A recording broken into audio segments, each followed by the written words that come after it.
Hai sobat semua, apa kabar? Baik kan? Semoga kalian semua sehat selalu, bahagia selalu dan banyak rezeki.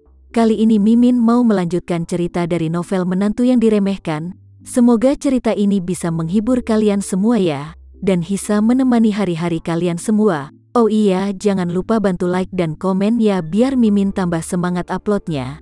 Kalau begitu yuk langsung saja ke ceritanya, cekidot.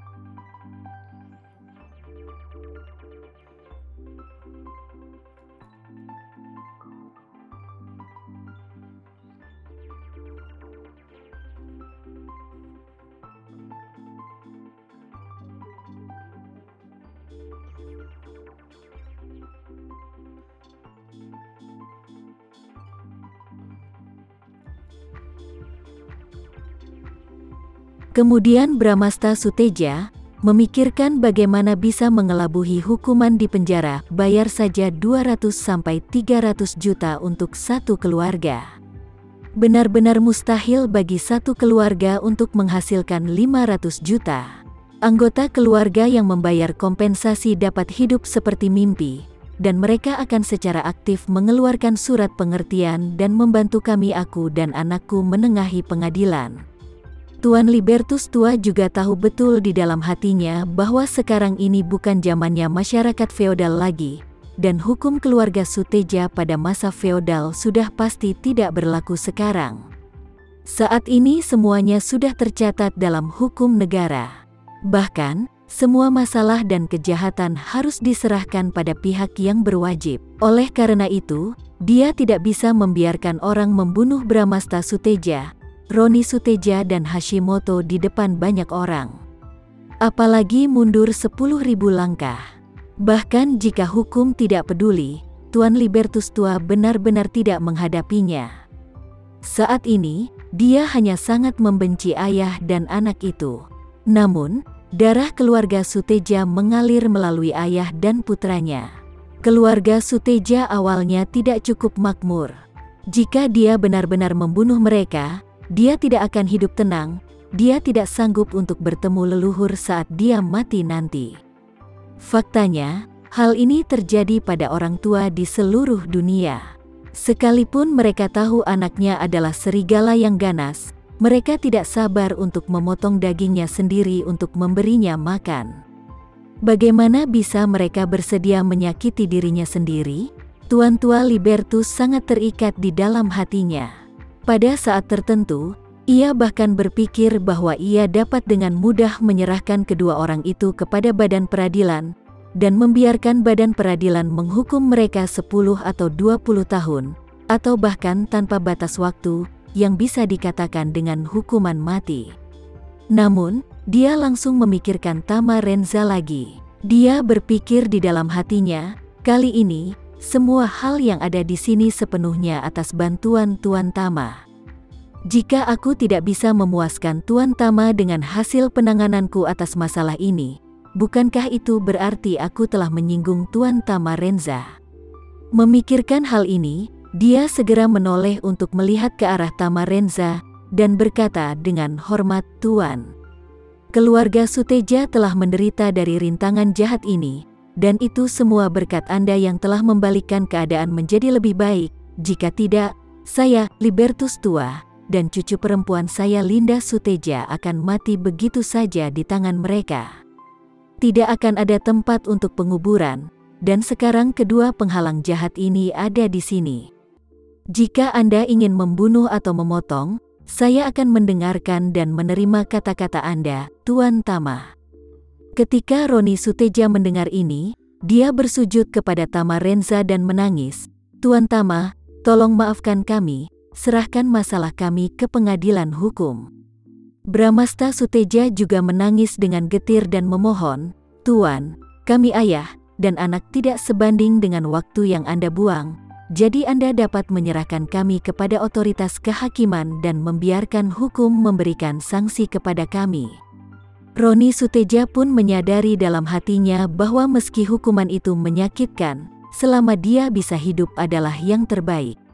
Pada saat itu, dia dan ayahnya dapat mengeluarkan lebih banyak uang, membereskan hubungan, dan mendapatkan perawatan khusus di penjara. Dengan cara ini, hidup tidak akan terlalu menyedihkan. Tama Renza mendengar itu hanya tersenyum ringan saat ini, memandang Linda Suteja, dan bertanya, "Linda, bagaimana menurutmu?" Hati Linda Suteja juga penuh dengan keterikatan pada saat itu. Dia secara alami membenci mereka berdua dan secara tak sadar juga masih menghormati ayah dan anak itu. Namun, dia tidak ingin memutuskan masalah hidup dan mati mereka. Dia benar-benar tidak ingin membunuh mereka. Di satu sisi, karena bagaimanapun juga mereka semua adalah saudara dan memiliki hubungan darah, di sisi lain, dia juga khawatir melakukan sesuatu yang terlalu buruk akan membuat kakek Libertus tua sedih. Linda Suteja yang sangat mengenal dekat kakeknya. Dia tahu bahwa kakek itu keras, dan saat ini dia juga sangat membenci paman dan sepupunya. Namun, dia juga tahu bahwa di dalam hati kakek, darah selalu lebih kental daripada air, dan dia tidak akan berharap untuk menghukum paman dan sepupunya sampai dengan kematian.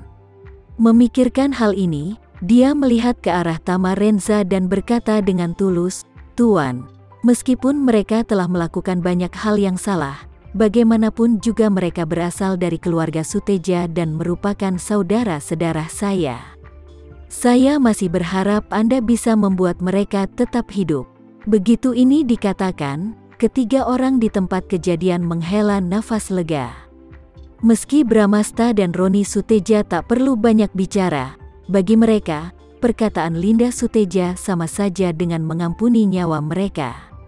Bagi Tuan Libertus tua, dia sangat takut Linda Suteja akan membunuh ayah dan anak itu karena kebencian. Namun di hadapan Tama Renza, ia tidak berani menjelaskan bahwa ia ingin melindungi nyawa ayah dan anak tersebut, sehingga nyawa dan kematian ayah dan anak tersebut sepenuhnya berada di tangan Linda Suteja. Sekarang, mendengar Linda Suteja mengatakan ini, dia secara alami menjadi lebih lega.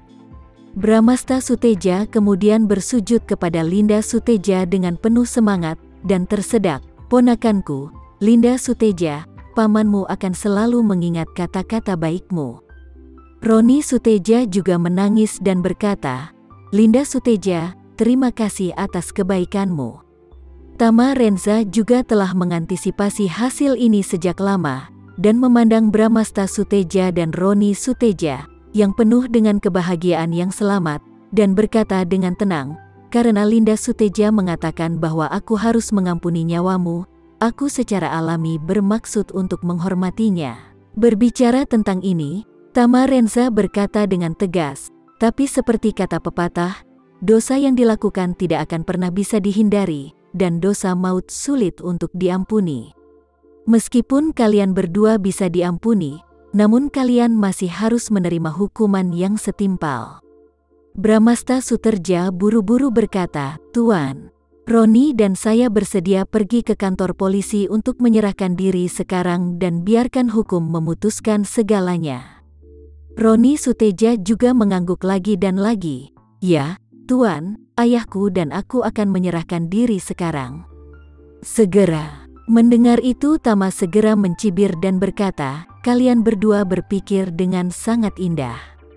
Biarkan kalian berdua menyerah dan memenangkan rencana untuk menyerah. Apa kamu pikir aku bisa kalian kelabuhi dengan itu?" Bramasta Suteja buru-buru berkata, "Tuan, Anda memiliki hati yang baik. Bahkan jika kami memiliki rencana untuk membebaskan Diti, kami harus dihukum setidaknya 10 tahun.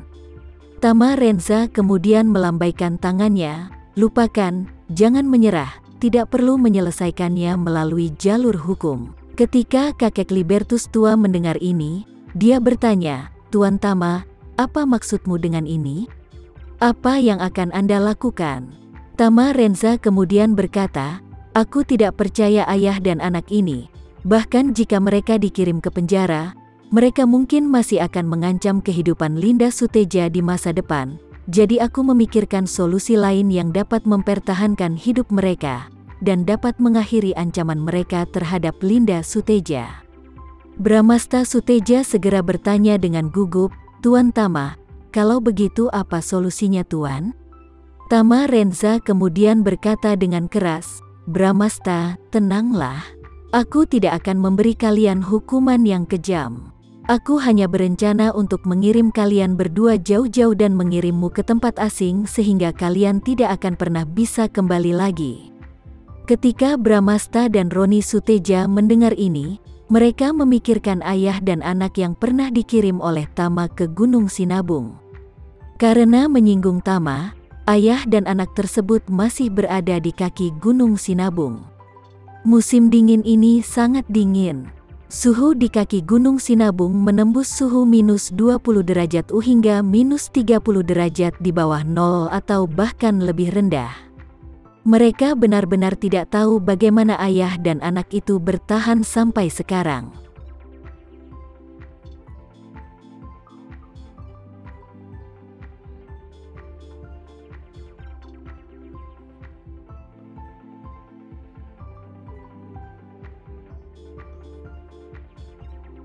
Sekian dulu ya cerita kali ini, kita lanjutkan lagi ceritanya di lain waktu. Oh iya, bagaimana menurut kalian? Semoga bisa sedikit menghibur kalian semua.